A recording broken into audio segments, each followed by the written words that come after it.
बाजार से 3 किलोमीटर पूरा मेरा गांव है। मैं बिजौरा का रहने वाला हूं। संतोष जी, हिंदू मुस्लिम में मिसाल नई बाजार में डॉक्टर जलालुद्दीन का नाम आता है, इस पर क्या कहना है? अब हिंदू मुस्लिम की बात करेंगे नई बाजार डॉक्टर साहब के विषय में, जिन्होंने न कभी हिंदू देखा न कभी मुस्लिम देखा, वो खुद अपने आप में हिंदू और मुस्लिम दोनों हैं। वो जो गंगा जमुनी की तहजीर कही जाती है उसके हिसाब से डॉक्टर साहब हैं, और उनको हिंदू मुस्लिम का नाम देना हमको नहीं लगता है कि उचित है, क्योंकि वो अपने आप में एक डॉक्टर हैं और भगवान के दूसरे अवतार हैं। चाहे उनके दरवाजे पे हिंदू आए तो भी उनके लिए वैसा है, मुस्लिम आए तो भी उनके लिए वैसा है, या किसी भी जात धर्म के लोग आए, लेकिन डॉक्टर साहब अपने में डॉक्टर साहब हैं। उन्होंने कभी किसी के प्रति भेदभाव नहीं किया।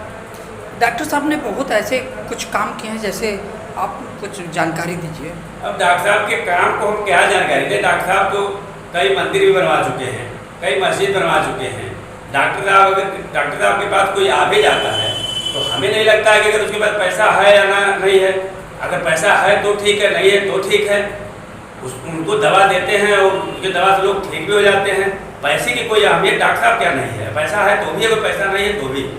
सुनने में आता है कि कई शादियां हिंदुओं की कराए हैं, इस पर क्या कहना है? बिल्कुल कराए हैं डॉक्टर साहब। मैंने एक बार आपको बताया कि डॉक्टर साहब हिंदू और मुस्लिम का कहीं उनके अंदर कोई भेदभाव ही नहीं है।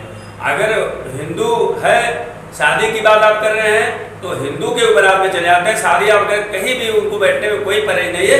हिंदुओं के साथ भी डॉक्टर साहब कदम से कदम मिला के चलते हैं, उसमें कोई परहेज नहीं है। डॉक्टर साहब ने कई रामायण भी कराया है। मानस की बात रही हो, चाहे किसी भी तरीके से बात रही हो, डॉक्टर कहीं नहीं साबित हो देते कि वो मुस्लिम है। शिक्षा विभाग के लोगों को चर्चा है कि कई विद्यालयों में इन्होंने बहुत बड़ा योगदान दिया है, इस पर क्या कहना है? हाँ, डॉक्टर साहब का योगदान किसी को दिखाई नहीं देता है। डॉक्टर साहब अपना योगदान गोपनीय तरीके से लोगों को करते हैं, जिससे लोगों को एक तरह से मैं कह दूँ कि डॉक्टर साहब, जो लोग कहते हैं कि डॉक्टर भगवान का दूसरा अवतार होता है, तो सच में डॉक्टर साहब भगवान के दूसरे अवतार हैं। अगर इनकी बात की जाए तो एक गोपनीय मदद भी कर देते हैं, लोगों को पता भी नहीं चलता, उनकी मदद भी हो जाया करती है। उसमें कोई जाति धर्म नहीं होता है। क्या कुछ आंकड़े होंगे आपके पास? अब आंकड़े के इतना असंख्य आंकड़ा है कि मैं आंकड़े की बात क्या करूँ आपको। मैं कह तो रहा हूँ कि जब गोपनीय लोग दान कर देते हैं और गोपनीय मदद कर देते हैं तो फिर आंकड़ा कितना दे? आपको आंकड़ा देख के भी थक जाएगा, फिर इनका आंकड़ा पूरा नहीं हो जाएगा, क्योंकि जितना इनकी उम्र है उससे हम लोग बहुत छोटे, उनके सामने बच्चे हम लोग हैं, तो क्या आंकड़ा दे पाएंगे हम लोग इनका?